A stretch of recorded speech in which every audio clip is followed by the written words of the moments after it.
What is the difference between ethics and morality?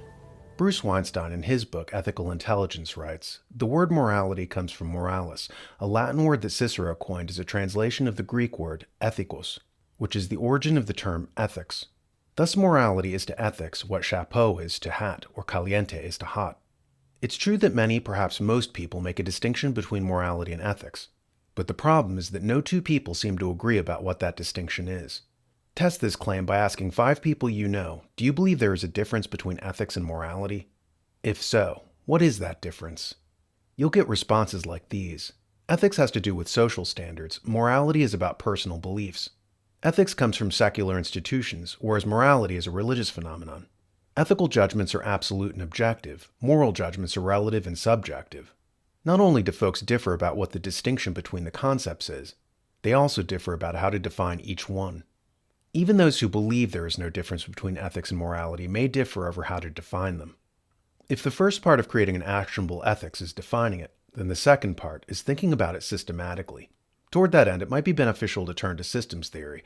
Heinz von Forster, in his essay on ethics and second-order cybernetics, talked about how cybernetics is the study of systems. First-order cybernetics consists of looking at a system from outside of it, whereas second-order cybernetics consists of the system plus the individual within it. For instance, in studying nature, man is inside the system he is studying. Von Forster makes an interesting distinction between someone issuing commandments from outside of a system versus someone internalizing injunctions due to existing within a system. He writes, "In the case of the first example, as a result of my independence, I can tell others how to think and act. Thou shalt not. This is the origin of moral codes. In the case of the second example, because of my interdependence, I can only tell myself how to think and act. I shall not. This is the origin of ethics." So using this as a baseline, when people try to control others, this is what von Forster would designate as moralizing. When people try to exercise self-control, this is ethics. Ethics is personal development. Epictetus talked about how the goal of a philosopher is self-control. He cannot control the world, but he can control his reaction to it.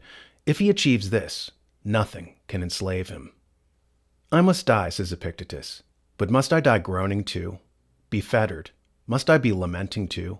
Exiled? And what hinders me then, but that I may go smiling and cheerful and serene? Betray a secret? I will not betray it, for this is in my own power. Then I will fetter you. What do you say, man? Fetter me? You will fetter my leg, but not Zeus himself can get the better of my free will. I will throw you into prison. I will behead that paltry body of yours. Did I ever tell you that I alone had a head not liable to be cut off? These things ought philosophers to study. These ought they to daily write, and in these to exercise themselves." Gandhi echoes this when he says, as human beings, our greatness lies not so much in being able to remake the world, that is the myth of the atomic age, as in being able to remake ourselves. Sadly, many people do not understand the difference between moralism and ethics. Moralism is trying to change others, as if you're outside the system, whereas ethics is trying to obtain self-mastery, as if you're inside the system and interdependent with it. A university provides an example of this confusion when they claim to be posting so-called ethics videos, but instead promoted moralism. One of their videos, for instance, encourages students not to better themselves so much as to inform on others. Watch here. I think that what keeps me from speaking up when someone's cheating is selfishness, because I want to save face and it doesn't affect me. No one wants to be that person. Even if you are the person who stands up and corrects someone, if you don't see it fixing anything, you get discouraged.